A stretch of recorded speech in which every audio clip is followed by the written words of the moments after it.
Imagine this: you are living the dream in a bustling city, grinding away at your 9 to 5 job. Life is good, you got a loving partner who shares your passion for animals. Everything's going smoothly until one day a colleague drops some life changing advice. You know what would really impress your partner? A pet, maybe a fish. Seems simple enough, right? What could go wrong with a little aquatic surprise? So, like any person who thinks they have got life figured out, you march straight into the nearest aquarium store and pick up whatever fish looks like the most impressive.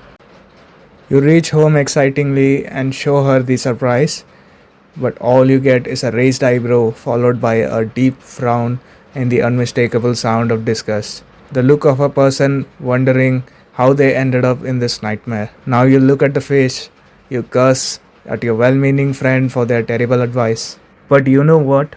It's not too late, because 7 Fish Army will save your dignity by showing you how to build an aquarium.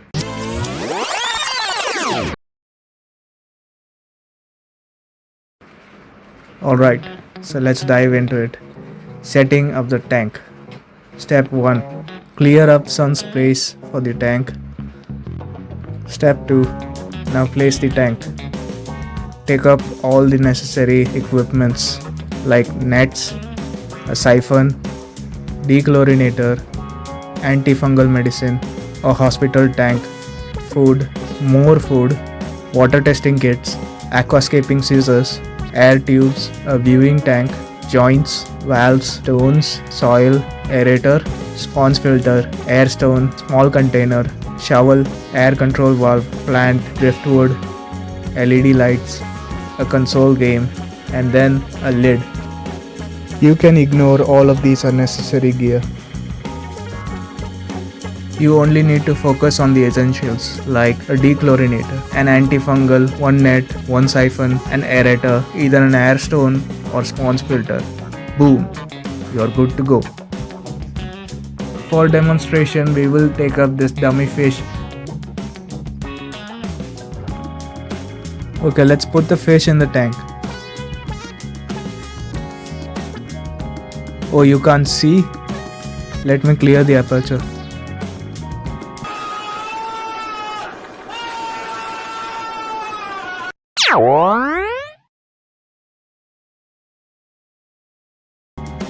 So it's simple. To avoid your fish from getting stressed out and curse on your name, you just need to give the fish a little more space to swim around. So let's start pouring in water. You can take up tap water or RO water, whichever you prefer. Now the fish might give you a gaze that says, just put me in the tank already. But you hold your horses. Don't just drop it in yet. That would be like throwing your fish into a pool of bleach. The chlorine in your tap water will absolutely wreck your fish's day. Time to dechlorinate your tank. Take about half a lid's worth of dechlorinator for a 10-liter tank. Pour it in. Wait about 10 to 30 minutes depending on the product for the magic to kick in and get rid of the chlorine.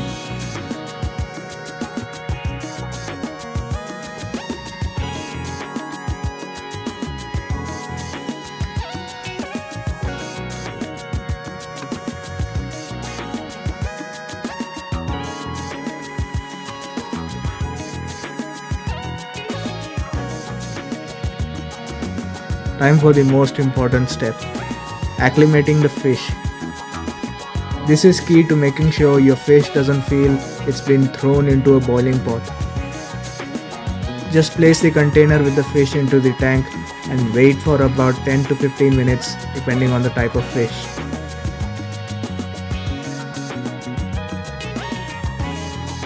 Alright, you have done the waiting. Now it's time to eat the fish into its new home.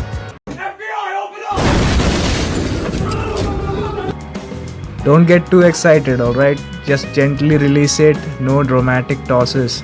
This isn't the Fish Olympics. You want to make sure it's a smooth transition, not a dive bomb.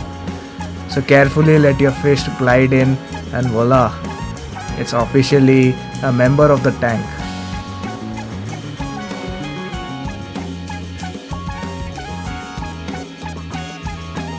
Since your tank water isn't moving like it does in nature, the dissolved oxygen will eventually deplete.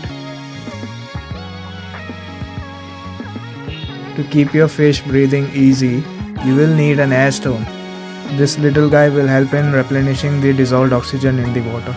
You can also add a filter for both aeration and cleaning.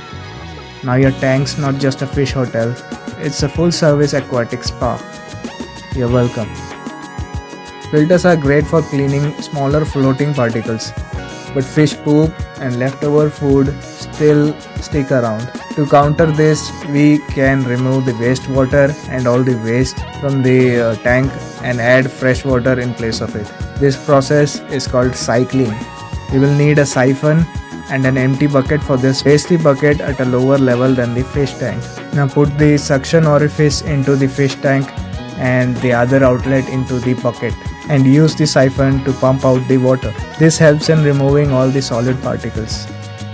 To keep things clean, aim to cycle 30% of the tank every 2 days and do a full water change every 2 weeks if needed. Finally, the burning question: what do you feed your fiend friends? Pick the right food. First, you figure out which class your fish belong to. Fish fall into 3 categories. Top feeders, the ones hanging out near the surface. Mid feeders, your middle tier swimmers. And the bottom feeders, the shy, low-key guys chilling at the bottom. If you only have top feeders, then you can buy floating pellets. One of the positive traits of having floating food is that they don't sink and cause ammonia spike in the tank. Sinking food is good for mid-level and bottom feeding fishes, and it really comes in handy when feeding in community tanks, where it can be challenging to feed all the fishes. You can also feed them freeze-dried bloodworms, Daphnia, Artemia, or even live ones. Once every week is good enough.